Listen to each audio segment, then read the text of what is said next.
C'est une sortie médiatique considérée comme une sonnette d'alarme de l'association des dirigeants de football du Congo, ADEFCO en sigle, qui estime qu'il est grand temps de faire la lumière sur l'état de lieu du football congolais et particulièrement du dossier TAS, Conor et clubs congolais engagés aux interclubs de la CAF. Une deuxième chance vient d'être accordée. À en croire le président de l'ADEFCO, c'est une ouverture d'une deuxième fenêtre pour l'enregistrement des joueurs, mais cette dernière prendra fin malheureusement ce vendredi 5 septembre et la dite fenêtre est encore à nouveau bloquée au club de la RDC. Alors, au jour d'aujourd'hui, vous connaissez bien que la première période d'enregistrement des joueurs par rapport aux clubs qui doivent jouer les interclubs venait de terminer la fin du mois ici, le mois d'août.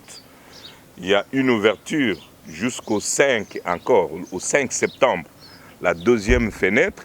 Quand cela nous tient, nous avons essayé de vérifier, mais ils ont trouvé que cette fenêtre qui est ouverte, cette deuxième fenêtre, n'est pas ouverte pour les clubs congolais. Donc nous pensons qu'il y a un problème.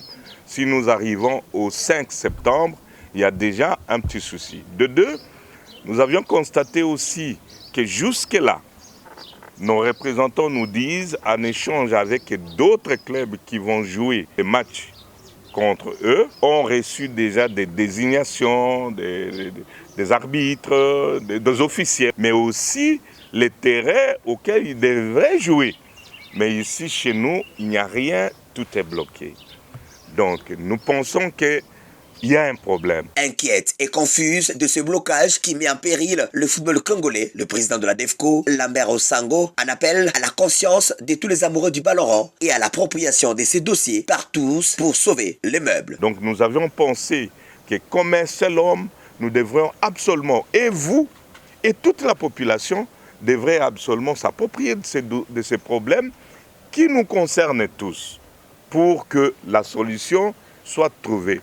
Nonobstant cela, mais qu'il y ait quand même une lumière sur ces dossiers-là, parce que sinon, le Congo ne peut pas être mis entre guillemets. Outre la situation des interclubs de la CAF, il a été aussi question au cours de cet échange avec la presse d'évoquer la situation des élections à tous les niveaux en République démocratique du Congo. Et là, le secrétaire général de la DEFCO, Guy Mafuta Kabongo, incrimine le choix du secrétaire général de la CAF, Ferran Mosengo, avec une incompétence avérée dans la désignation des animateurs du Conor.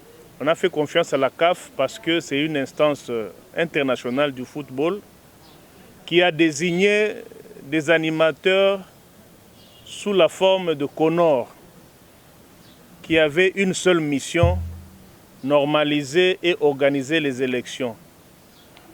Nous nous sommes tus de report en report un comité incompétent.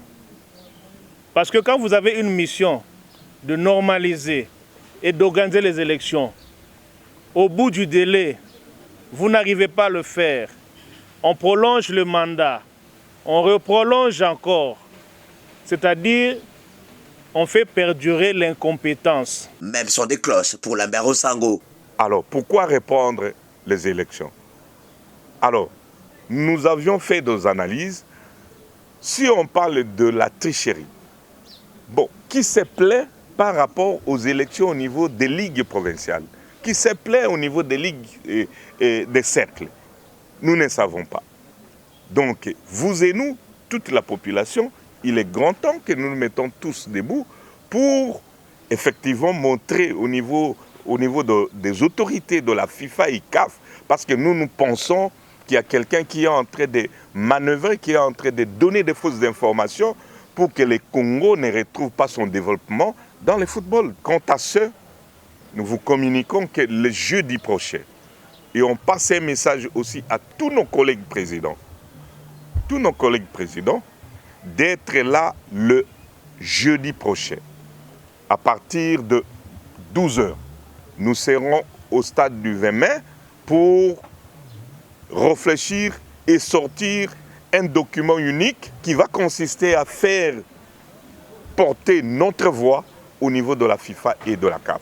Dynamique collective est lancée dès ce jeudi où les clubs vont entamer une réflexion pour faire la pression aux instances internationales et tenter de sauver le football congolais du gouffre. La DEFCO lance aujourd'hui une sensibilisation. Une sensibilisation qui a comme point de départ maintenant, aujourd'hui. Et le jeudi, non seulement les présidents des clubs, mais aussi et surtout les dirigeants des ligues. Pourquoi pas les décideurs au niveau administratif du secteur du football, pour que nous puissions en savoir plus. L'ADEFCO a parlé, il ne reste qu'à poursuivre la sensibilisation à tous les niveaux et ainsi sauver le sport roi en RDC. Mise, faut pas mettre les gardiens dans de telles conditions, ça peut mal